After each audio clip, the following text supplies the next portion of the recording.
ఓం శాంతి. ఈరోజు మార్చి 29వ తేదీ 2026 అవ్యక్త మురళి సారాంశము. ఈ అవ్యక్త మురళిని అవ్యక్త బాప్దాదా అక్టోబర్ 25, 2009లో వినిపించారు.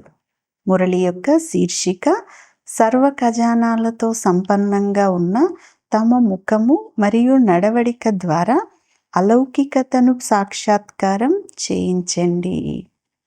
ఈరోజు సర్వ ఖజానాల దాత తన ఖజానాలకు యజమానులైన పిల్లలను చూస్తున్నారు. పిల్లలు కూడా ప్రతి ఒక్కరూ ఖజానాలతో సంపన్నంగా ఉన్నారు.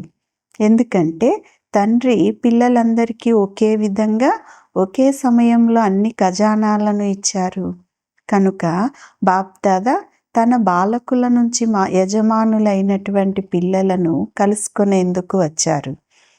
ఖజానాలైతే చాలా ఉన్నాయి. అన్నింటికంటే మొదటి ఖజానా జ్ఞానధనము. దీని ద్వారా అంటే జ్ఞానధనంలో మీరు సదా సంపన్నమైపోయినారు. ఈ జ్ఞాన ఖజానా ద్వారా భిన్న భిన్న బంధనాలలో చిక్కుకొని ఉన్న ఆత్మ ఆ బంధనాలన్నింటి నుండి ముక్తిగా అయిపోయింది. దీనితో పాటు యోగము అనగా స్మృతి యొక్క ఖజానా, దీని ద్వారా అనేక శక్తులను ప్రాప్తి చేసుకున్నారు.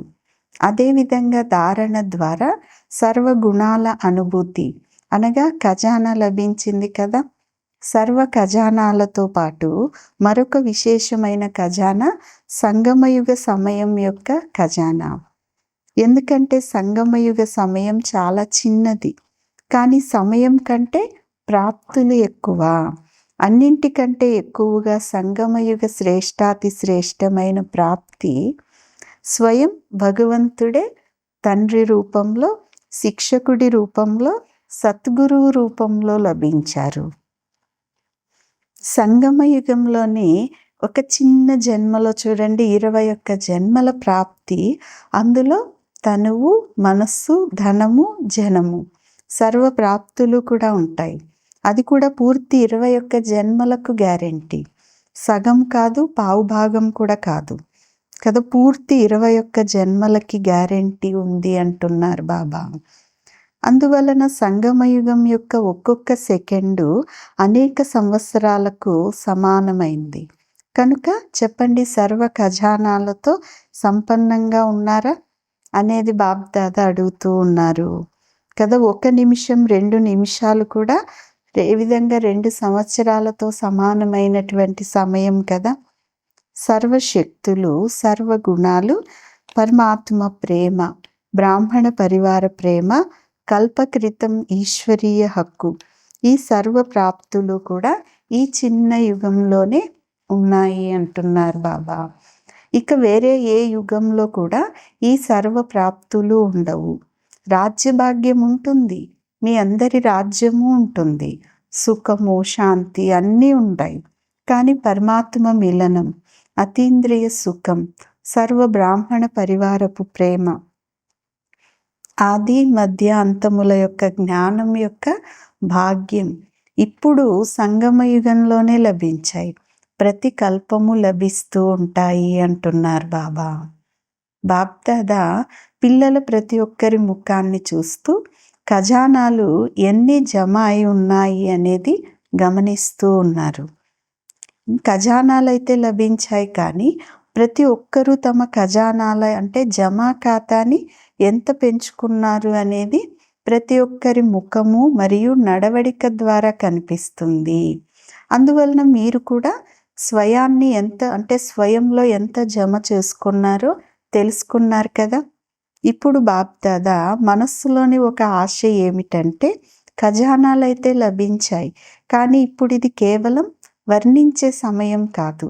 మీ ముఖము మరియు నడవడిక ద్వారా ఈ ఆత్మలు విశేషమైన వారు, అతీతులు మరియు పరమాత్మకు ప్రియమైన వారు అని ప్రత్యక్షంగా అనుభవం అనేది చేయించాలి అంటున్నారు బాబా. బ్రహ్మాబాబాని చూశారు కదా. సంఘటన మధ్యలో ఉన్నా కూడా దూరం నుంచినే ఆ పర్సనాలిటీ, ప్రకాశం, అనుభవం అనేది అయ్యాయి. మధువనం యొక్క వాతావరణం రిఫ్రెష్ అవ్వటానికి చాలా సహయోగం అనేది ఇస్తుంది.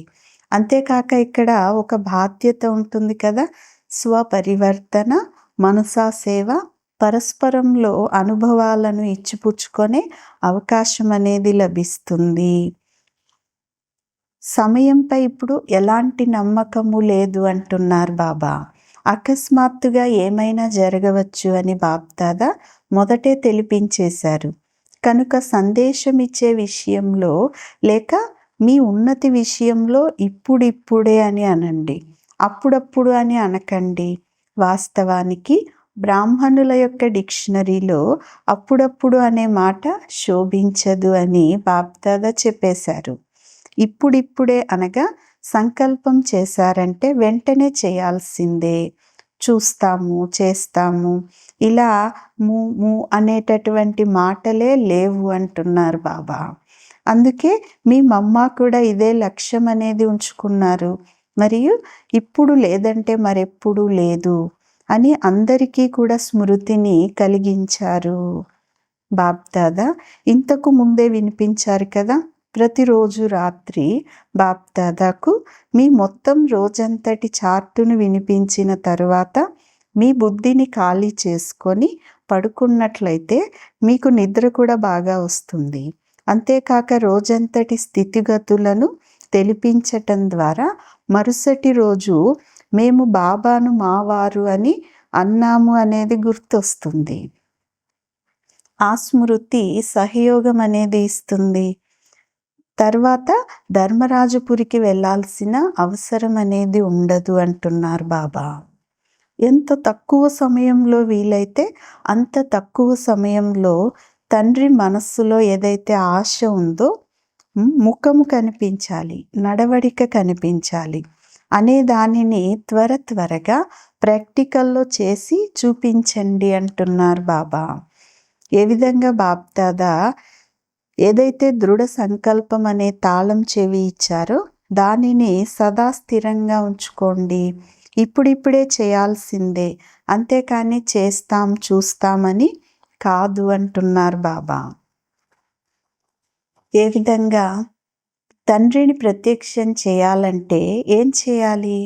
సదా చిరునవ్వు చిందించే ముఖం ఉండాలి. ఏదైనా చింతనలో, ఏదైనా చిక్కులో ఉండరాదు. ఇప్పుడు 2 విషయాలను గుర్తుంచుకోవాలి అనేది బాప్దాదా వినిపిస్తూ ఉన్నారు. మొదటిది, మాయను గెట్అవుట్ చేయండి, మాయకు గెట్అవుట్ అని చెప్పండి. రెండవది, నేను గెస్ట్ హౌస్లో ఉన్నానని అనుభవం చేయండి. ఈ ప్రపంచం అనేది మీది కాదు, ఇది గెస్ట్ హౌస్, అతిథి గృహం కదా. ఇప్పుడు ఇంటికి వెళ్ళాల్సిందే. ఇంటి యొక్క దృశ్యాలు మనస్సులో, బుద్ధిలో కనిపించాలి. అప్పుడు ఆటోమేటిక్గా ఇల్లు రానే వచ్చేస్తుంది. ఇప్పుడు ఇంటికి వెళ్ళాలి అని మీ పాట ఉంది కదా. బేహద్దు వైరాగ్యం ఉండాలి కదా ఇంటికి వెళ్ళేదానికి. గెస్ట్ హౌస్ పైన మనస్సు అనేది లగ్నం అవ్వరాదు. వెళ్ళాలి అనేదే గుర్తుంటుంది.